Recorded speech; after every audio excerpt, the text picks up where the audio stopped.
المائدہ کی آیت نمبر 4۔ یسألونک ماذا احل لہم، اے پیارے نبی صلی اللہ علیہ وسلم، وہ آپ سے سوال کرتے ہیں کہ ان کے لیے کیا حلال ہے۔ قل، آپ فرما دیں، احل لکم الطیبات، تمام پاکیزہ چیزاں تمہارے لیے حلال ہے۔ وما علمتم من الجوارح، اور وہ جو تم سکھلاتے ہو شکاری جانوروں کو،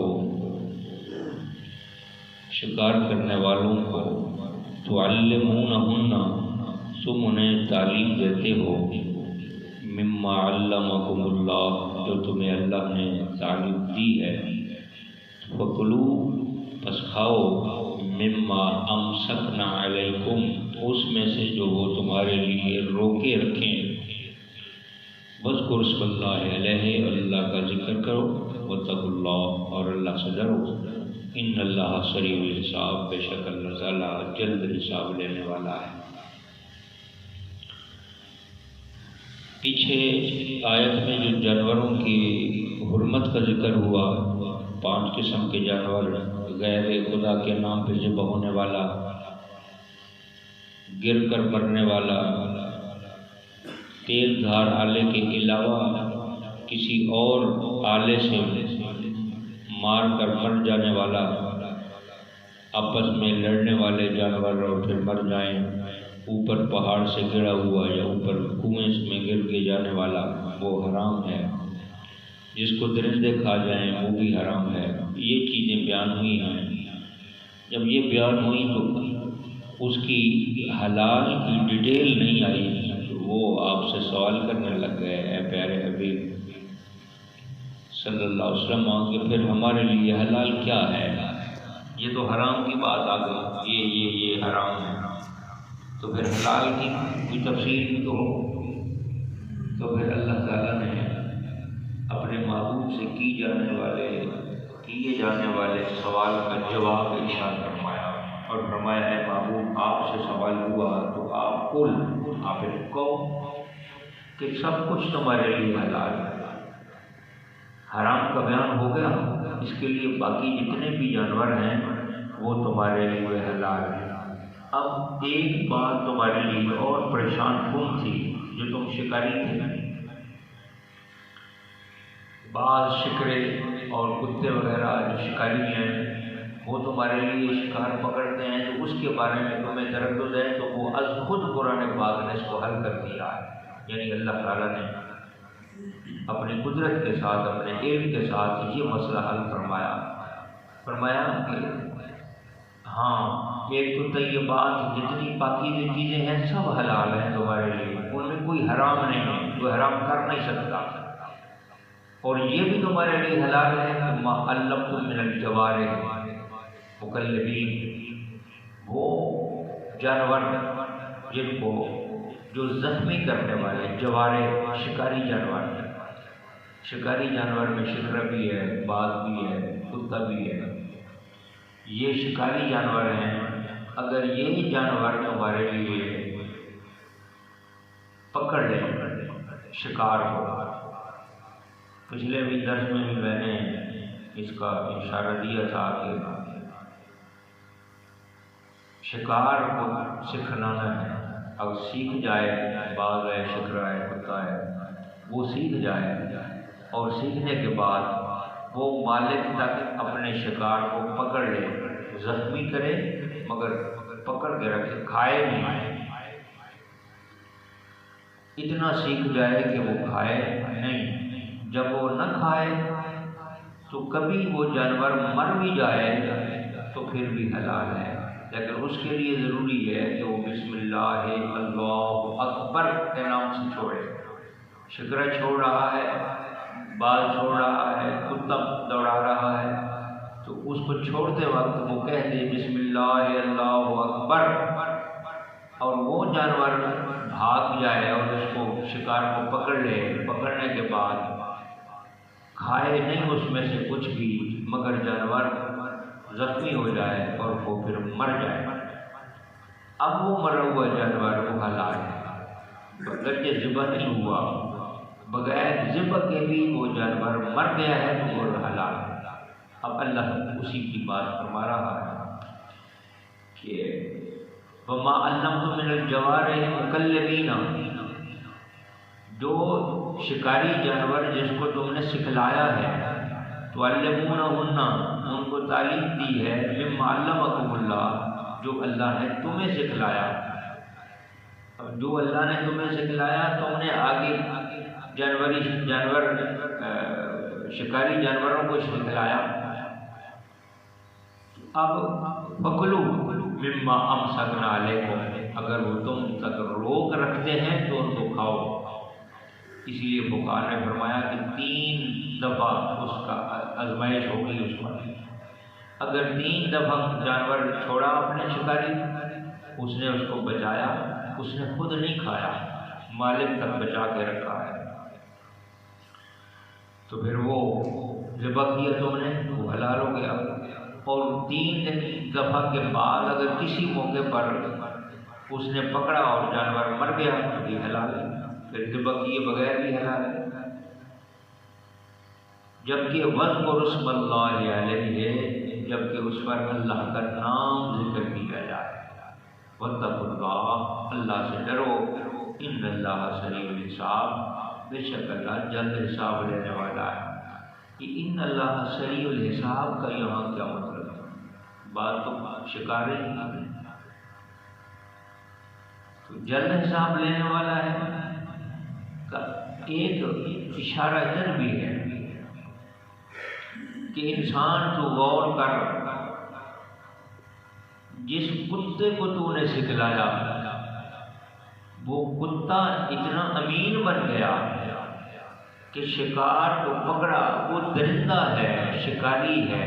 کھانے والا ہے۔ یہ کیسے ہو سکتا ہے کہ انسان تو نہیں ہے، عقل نہیں، شعور نہیں، لیکن اس کے باوجود وہ اپنے مالک کا اتنا خیال کر رہا ہے کہ شکار کو پکڑنے کے باوجود بھی وہ کھاتا نہیں ہے۔ تو پھر انسان تو غور کر کہ تو کیا ہے، تیرے پاس عقل ہے، شعور ہے، سمجھ ہے، سب کچھ ہے، تجھے مالک نے سکھلایا بھی ہے، سمجھایا بھی ہے، اور تجھے مال دیا کہ اس کو پکڑ کے رکھ، اس کی حفاظت کر، امانت دار تک پہنچا، تو اس کا حرام پہ مال لگا رہا ہے، تو مالک تک بچا ہی نہیں رہا، تو پھر تو بہتر ہے کہ وہ کتا بہتر ہے؟ تو تیری تو حیثیت ہی ختم ہو گئی، تیری تو انسانیت ہی ختم ہو گئی، تو اس کتے سے بھی بدتر ہو گیا۔ جو شکاری مالک اس کو سکھلاتا ہے وہ سیکھ کر اتنا بن جاتا ہے کہ وہ مالک کا وفادار، حالانکہ وہ درندہ ہے، اس کا کام ہے درندہ کھانا، ایسا شکار کرنا، شکار لگ گیا ہے، اس کے منہ میں بھی آ گیا ہے، اس کا خون بھی اس کے پاس آ گیا،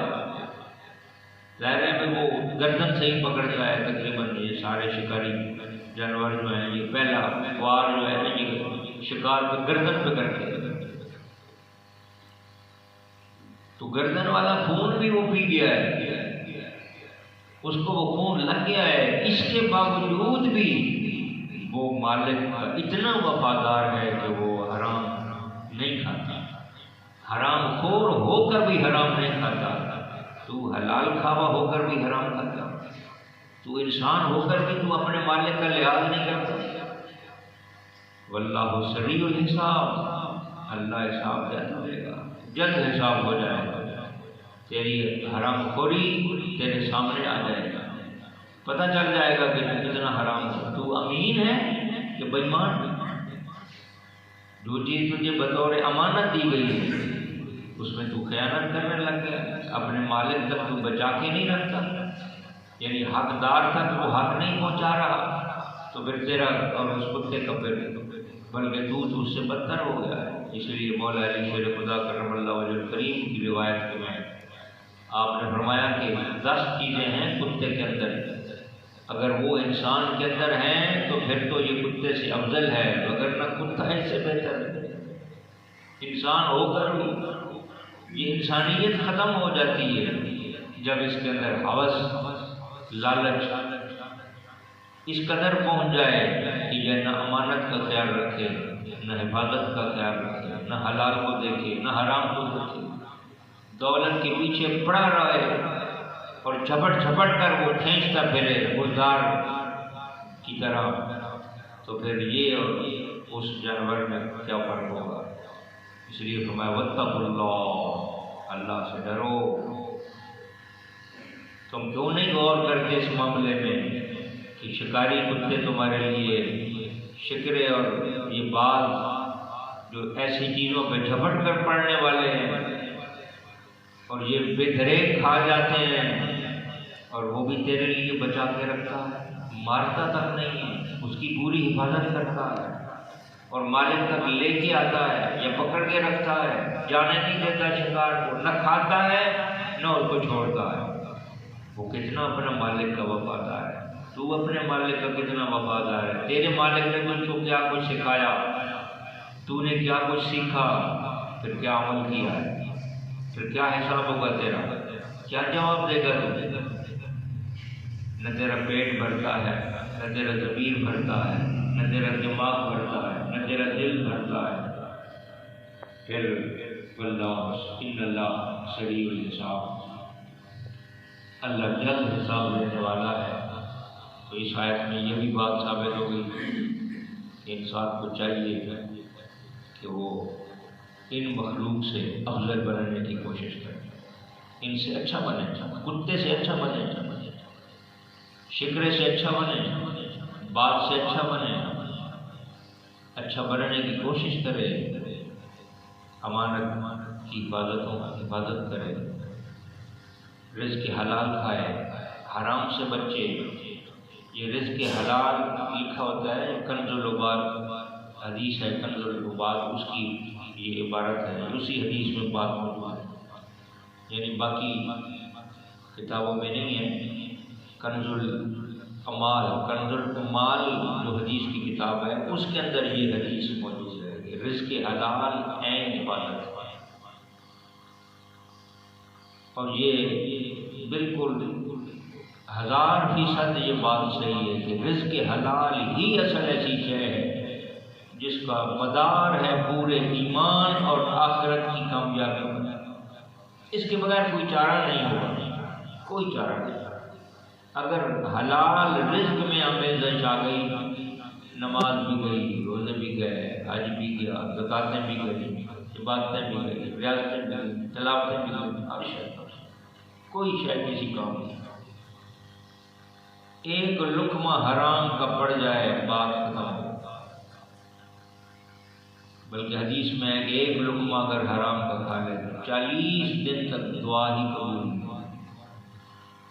وہ تو اس کی 40 دن تک دعا قبول نہیں ہوتی جو توبہ استغفار کر رہا ہے ایک لقمہ کھانے کے بعد۔ 40 دن توبہ کر کے 40 دن کا پیریڈ جب پورا ہو جائے گا تو پھر اللہ اس کی توبہ کو قبول کرے گا۔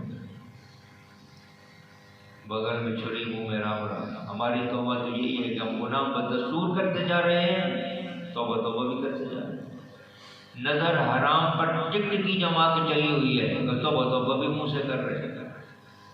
گناہ اسی طرح کے مسلسل جاری ہیں، توبہ بھی کرتے جا رہے ہیں۔ اس توبہ سے بھی تو توبہ ہے۔ اللہ تعالیٰ انسان کو یہ درس دے رہا ہے، ہمیں سبق سکھلا رہا ہے کہ تم اپنی مخلوق، اعلیٰ مخلوق ہونے کے اعتبار سے اپنے اوپر غور کرو، نظر ثانی کرو، اپنے گریباں میں جھانکو اور رزق حلال طیب کی جستجو کرو۔ تھوڑا ہو مگر حلال و طیب ہو تو یہ تمہارے لیے کامیابی کا ضامن ہے، وگرنہ رزق حلال اگر تمہارے کے علاوہ تمہارے جسم میں کچھ آ گئی اس کو تمہیں بٹھی میں چڑھانا پڑے گا، بٹھی پہ چڑھے گا، آگ پہ جھلسے گا، یا پھر بچھو کھائیں گے یا پھر سانپ کھائیں گے۔ جو حرام ہے وہ تو حرام شے حرام میں جائے گی، یا آگ اس کو پاک کرے گی، یہ سانپ بچھو کھا کر اس کو پاک کرے گا۔ اگر جنت میں جانا ہوگا، ایمان ہے اور خرابیاں آ گئی ایمان میں، تو پھر اس کا سلسلہ یہی ہوگا، اللہ نے اس کے لیے یہی اختیار فرمایا کہ وہ آگ میں جل سکا، گند سارا جلے گا، صاف ستھرا ہوگا، کھڑا ہوگا۔ سونا جس طرح آگ پہ کھڑا کر کے پھر اس کو زیورات بنائے جاتے ہیں، اسی طرح انسان اگر گندا ہو گیا ہے، اس کو پھر آگ میں چڑھایا جائے گا، گند اس کا اتارا جائے گا، صاف ستھرا ہو کر پھر جا کے کہیں جنت کے جانے کے قابل ہوگا، یا پھر بچھوؤں کے ذریعے سے، سانپوں اور اژدہاؤں کے ذریعے سے اس کی جو صفائی کی جائے گی، قبر کے عذاب کے ذریعے سے اس کی صفائی کر دی جائے، تو جب سے کھائے ہی حلال تو کس جانور کی ضرورت ہے، کس کیڑے کی ضرورت ہے کہ وہ قریب آئے، کیوں کھائے وہ تو حرام کھائے گا، حلال تو وہ کھا ہی نہیں سکتا، اس کا کام ہی نہیں ہے حلال کھانے۔ کیڑے کا کیا کام ہے حلال جسم کو کھائے، مٹی کا کیا کام ہے حلال جسم کو کھائے، سانپ کی ضرورت کہاں ہے حلال کے پاس آئے، آگ کی کیا ضرورت ہے کہ وہ کسی حلال جنتی چیز کو وہ ٹچ کرے، اس کو تپش دے سکے، ایسا ممکن ہی نہیں۔ اللہ نے سمجھا کلام